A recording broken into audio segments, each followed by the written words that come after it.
Sobre Theotokos, né? Sobre Mariologia.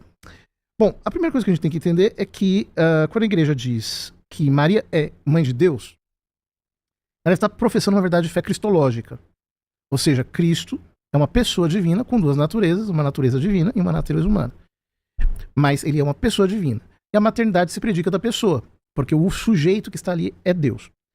Ora, uma vez que ela é a doadora da humanidade santíssima, de Cristo, a doadora no sentido de que é, como dizia Santo Agostinho, sine semine virilis, sem o sêmen do homem, né? Cristo foi formado dela, ou como diz São Paulo na Carta aos Gálatas, a única menção mariana que ele faz, né? O Deus enviou seu filho nascido ex muliere, nascido de mulher, e no grego me parece que é exatamente isso que está no latim, ex muliere, ou seja, indica um procedimento de origem. Ou seja, como doadora da humanidade santíssima de Cristo, ela tem relações únicas com ele. Relações que são exclusivas, que só ela tem com ele e só ele tem com ela. Então, a doutrina católica toda será entendida a partir dessa relação única, exclusiva, que nós, dentro desse círculo que nós poderíamos chamar círculo hipostático, círculo da união hipostática. Ela realmente é a progenitora de Deus enquanto homem, na sua humanidade santíssima. Ora, a Imaculada Conceição se depreende como uma necessidade dessa cooperação exclusiva de Maria na obra da redenção. Ou seja, Deus se encarnou nela e dela, e isso é único e exclusivo dela, o que, portanto, demanda um privilégio da parte de Deus que a imunize do pecado. Como é que isso, dentro da lógica do pensamento católico, aquele que veio tirar o pecado do mundo assume uma carne manchada de pecado, no sentido próprio da palavra, né? Uma carne viciosa. E justamente isso sempre se professou como fé na igreja. O dogma foi proclamado em 1854, mas a fé em que Maria foi concebida sem pecado é antiga. Os ortodoxos diferem de nós nesse aspecto, porque os ortodoxos falam de ela foi tornada imaculada no momento da anunciação, quando ela recebeu o verbo de Deus no seu ventre, ela se tornou imaculada. Mas essa teologia, né, ortodoxa, que os faz chamar de Maria de Panagia, toda santa, puríssima, santíssima, né, com muitos louvores, às vezes até mais do que nós católicos ocidentais, né? Você pega o Acatistos, que é uma oração oriental, é uma sucessão de louvores ao Mãe de Deus. Essa teologia, ela não afirma que Maria, mesmo sem ser imaculada, que ela tenha pecado. É que, na concepção ortodoxa, o que se entende por pecado original é um pouco diferente do que nós entendemos por pecado original, né? Então, na concepção ortodoxa, isso está mais ligado com uma espécie de enfermidade, né? E está muito mais ligado à incorrupção, a que o pecado submeteu o homem à corrupção e às fraquezas da carne. Então, Maria, nesse sentido, ela na teologia deles é plenamente humana. Na nossa teologia, na teologia ocidental, em que nós entendemos o pecado original como uma culpa herdada, não faz sentido que ela, sendo, digamos assim, a matéria-prima da qual Deus fez a humanidade santíssima do seu filho, seja contaminada pela culpa original, tenha sido, nem que por um instante, escrava de Satanás. No fundo é isso. Ok. Pode ir. Bom, num primeiro momento aqui, padre, eu perguntaria por que Deus teria que imunizar Maria do pecado? É claro que eu entendo perfeitamente a fala do senhor. E antes disso, é importante dizer que nós protestantes, é verdade que algumas pessoas avançam o sinal vermelho, chutam o pau da barraca, até tratam de uma forma desprezível Maria, e isso é um grave engano. Nós respeitamos nós protestantes. É evidente que eu não tenho procuração para falar sobre todos os protestantes, mas é importante dizer que nós respeitamos Maria. Nós apenas não atribuímos à mesma todos esses elementos, esses predicados, esses dogmas da Imaculada Conceição, da Virgindade Perpétua e da Ascensão, como, por exemplo, o catolicismo faz. Mas nós temos profundo respeito por ela. É importante aqui deixar esse ponto aqui. Mas voltando à pergunta, eu perguntaria por que Deus teria que imunizar Maria do pecado para que Jesus nascesse? Ora, Se Jesus, todo santo que é, ao entrar no mundo pecaminoso, mergulhado no pecado que é este mundo, ele não se contaminou com esse mundo, porque ele se contaminaria no ventre pecaminoso de Maria. Eu acho que é, guardadas as devidas proporções, a mesma lógica. Então, Maria não precisava ser santa ou isenta do pecado original ou de qualquer outra coisa para gerar um Jesus santo. O Deus, por meio do seu Espírito, não está limitado a esses tipos de circunstâncias. Então eu entendo de novo que é um non sequitur, né? Não se segue essa perspectiva. Me permita citar alguns pais da igreja, vou tentar ser breve, mas, por exemplo, a crença na Imaculada Conceição de Maria foi rejeitada por Orígenes. Orígenes, nas suas homilias sobre Lucas, mais precisamente na homilia 17, ele vai comentar o seguinte, ao comentar sobre Lucas 2,35, que diz que uma espada traspassaria a alma de Maria, ele diz o seguinte nos parágrafos 6 e 7. Eu vou pular aqui porque tem muita coisa para tentar ser mais breve. Por que pensamos que a mãe do Senhor estava imune ao escândalo quando os apóstolos ficaram escandalizados diante da morte de Jesus, da proximidade da cruz e aquela coisa toda? Se ela não sofreu escândalo na paixão do Senhor, ela é Maria, então Jesus não morreu pelos pecados dela. Mas se todos pecaram e estão destituídos da glória de Deus, Romanos 3,23, mas são justificados pela sua graça e redimidos, então Maria também ficou escandalizada naquela época. E Orígenes vai aprofundar, no parágrafo 7, piora, ele vai dizer, a espada, que espada é essa que penetrou em Maria? A espada da infidelidade, ela foi infiel ao agir com escândalo diante da morte de Jesus, a espada da infidelidade a traspassará e você será atingida pela lâmina da incerteza e seus pensamentos a despedaçarão quando ouvir, isto é, quando ver Jesus crucificado. Essa perspectiva, por exemplo, de Orígenes. Além disso, a crença na Imaculada Conceição de Maria também foi rejeitada por Bernardo de Claraval, já num contexto bem mais tardio, que viveu ali entre 1090 e 1153. Na sua carta 174, ele vai dizer, entre outras coisas, o seguinte: se, portanto, antes de sua concepção, ela, isto é, Maria, não poderia ser santificada, visto que ela não existia antes, é evidente, nem na própria concepção, por causa do pecado que era inerente a ela, ou seja, a Maria. Bernardo está falando do pecado original, é inerente a ela, né? E ele vai dizer que resta crer que ela recebeu a santificação, existe no útero após a concepção, o que, ao excluir o pecado, tornou seu nascimento santo, mas não a sua concepção. E aí ele vai dizer que essa ideia de santidade no nascimento, a ninguém foi dado ser concebido com ele, com esse tipo de santidade, o que inclui, evidentemente, nessa perspectiva Maria. Ele cita várias outras coisas, mas eu quero pular aqui para a fala de um teólogo católico, talvez conhecido do senhor, que é o Afonso Murada, né? Um doutor na teologia católica, o senhor deve obviamente conhecê-lo, não conheço pessoalmente, mas é a obra dele, e ele vai dizer o seguinte sobre o dogma da Imaculada Conceição. Por exemplo, a crença na Imaculada Conceição não foi consensual no decorrer da história da Igreja. E ele vai citar Bernardo de Claraval, que eu acabei de citar aqui. Ele apenas vai citá-lo brevemente, eu citei com mais detalhes. Grande devoto de Maria, São Bernardo de Claraval não a aceitava, por considerá-la incompatível com a universalidade do pecado original, ou seja, a perspectiva chamada protestante. E aqui tem outro elemento importante, padre, e eu acho que bem delicado também, que eu vou citar, e eu vou pegar um gancho porque envolve a adoração a Maria. Eu não vou citar com detalhes porque eu não vou ter tempo, né? Mas, por exemplo, quando nós pegamos a veneração das imagens sagradas no 4º concílio de Constantinopla, que é o 8º concílio ecumênico e que se dá na sua 10ª sessão, ali, 869 a 870, isso está na obra do Compêndio dos Símbolos, Definições e Declarações de Fé e Moral da Paulinas e da editora Loyola, editoras católicas. Tem algo aqui que assusta os protestantes.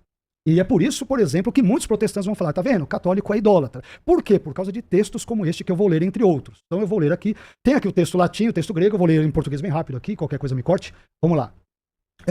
Do mesmo modo também, esse documento desse concílio, do mesmo modo também a imagem da Imaculada, sua mãe e genitora de Deus, Maria, e além disso pintamos também as imagens dos santos anjos, como os representam em palavras a Divina Escritura, mas também as imagens dos apóstolos, tão dignas de louvor, dos profetas, dos mártires, dos varões santos, igualmente de todos os santos, nós os honramos e adoramos.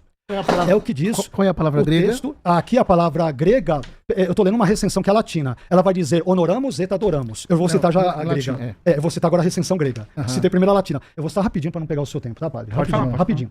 Agora a recensão grega. Agora eu vou responder a sua pergunta. Do mesmo modo também, e a tradução é católica, não é minha. Do mesmo modo também, a imagem da Imaculada, sua mãe, e as imagens dos santos anjos, como os representam em palavras a Santa Escritura, e ainda as de todos os santos, nós as veneramos e adoramos. O grego traz timonen kai proskinumen. Proskinumen. Eu sei que proskinel tem a ver com dobrar-se, ajoelhar, prostrar, eu sei, mas a própria edição católica, nos dois casos da recensão latina e grega, traduziu como adoramos. Me perdoe. Mas por que traduziu como adoramos? Porque orare, os, boca, ad, é beijar.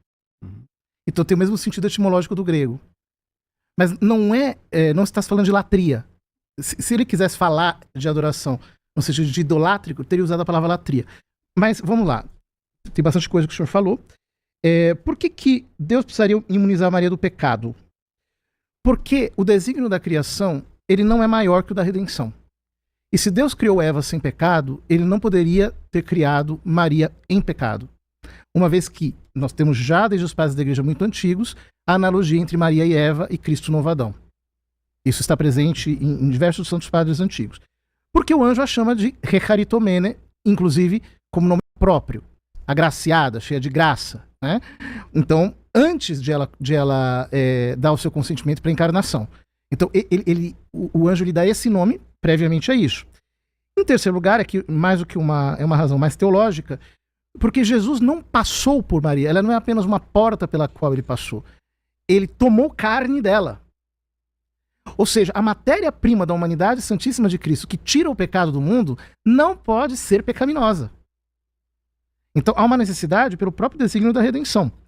Claro que padres da igreja como Orígenes não é padre da igreja, é escritor eclesiástico, porque, enfim, caiu em heresia e tem outros problemas, mas os padres da igreja, algumas vezes sim, São Bernardo, etc., eles têm dificuldade em lidar com a ideia da Imaculada Conceição porque ela parece relativizar a redenção universal de Cristo. E ela mesma diz no Magnífica, a minha alma magnifica o Senhor, meu espírito exulta em Deus, meu Salvador. Ou seja, Cristo a salvou também. O problema é um modo de salvar. A Imaculada Conceição não é uma espécie de exceção na universalidade salvífica de Cristo. Cristo a salvou por antecipação. Do mesmo jeito, eu posso salvar alguém que foi jogado num rio, eu posso lá mergulhar e tirar a pessoa do rio, ou eu posso salvar preservando a pessoa de cair no rio.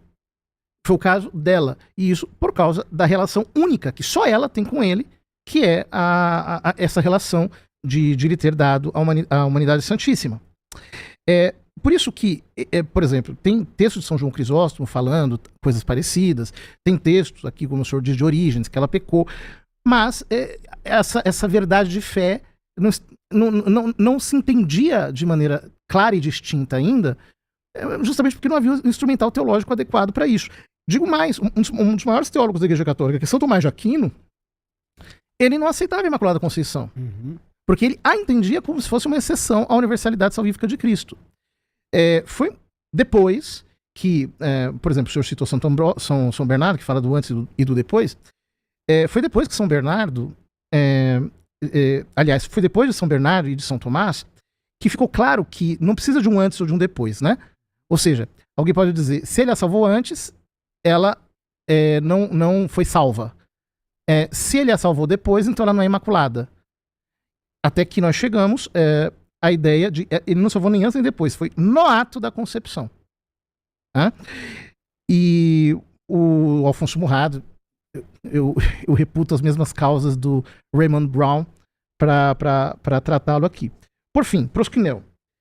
Olha, nós temos eu antes de vir, eu fiz prevendo que poderia surgir, fiz uma pesquisa de textos bíblicos em que aparece prosquinel.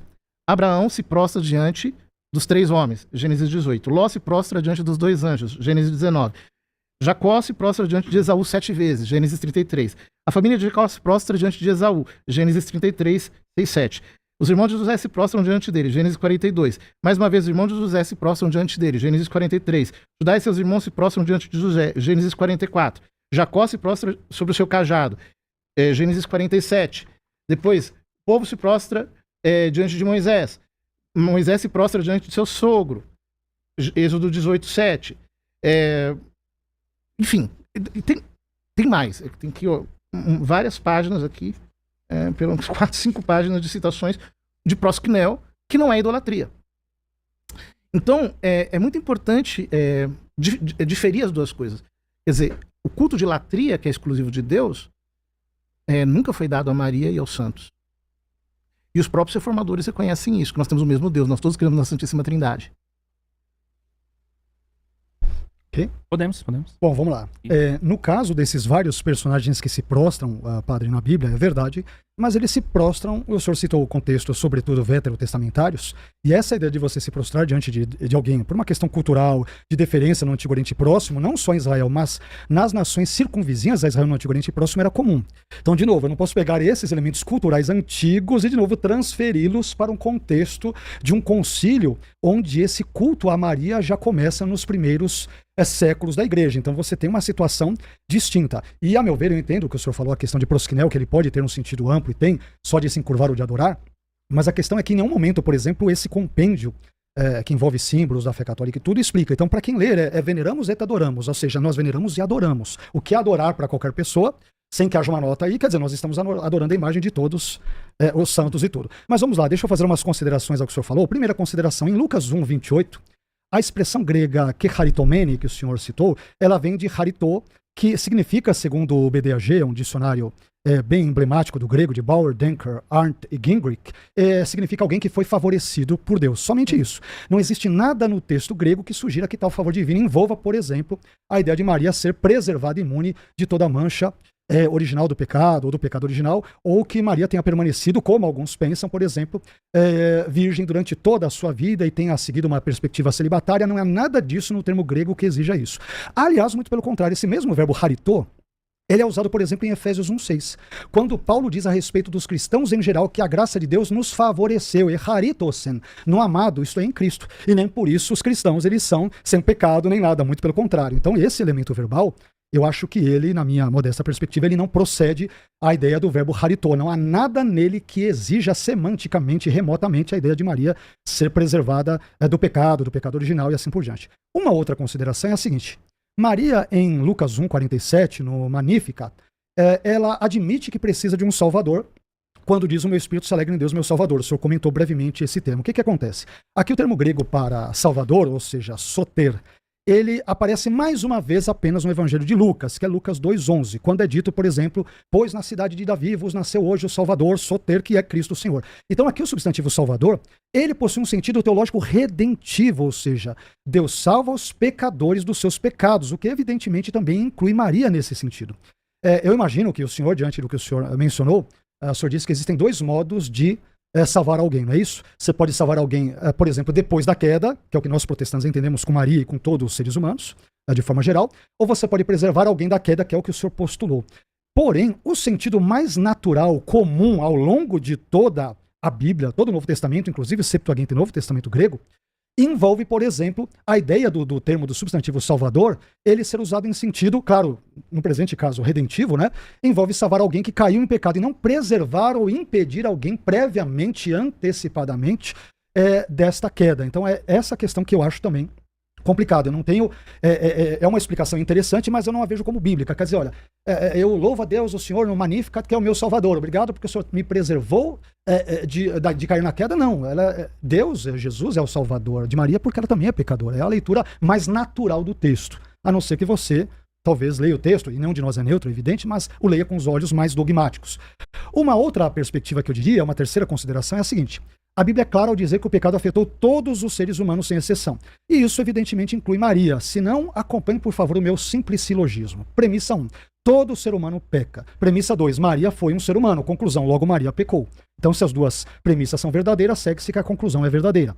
Além disso, esse conceito de pecaminosidade universal da humanidade encontra apoio fato nas Escrituras. Romanos 3,23, Paulo diz que todos, pantes, pecados e destituídos, estão na glória de Deus. Não há nenhum elemento indicativo no seu contexto de que haja exceções a essa regra. Além disso, 1 João 8, eu vou terminar com esse texto, diz que se dissermos que não temos pecado, enganamos-nos a nós mesmos e não há verdade em nós. Se Maria pudesse dizer que ela não é pecadora, ela seria mentirosa e poderia piorar ainda mais o seu estado enquanto pecadora, como todos nós somos diante de Deus.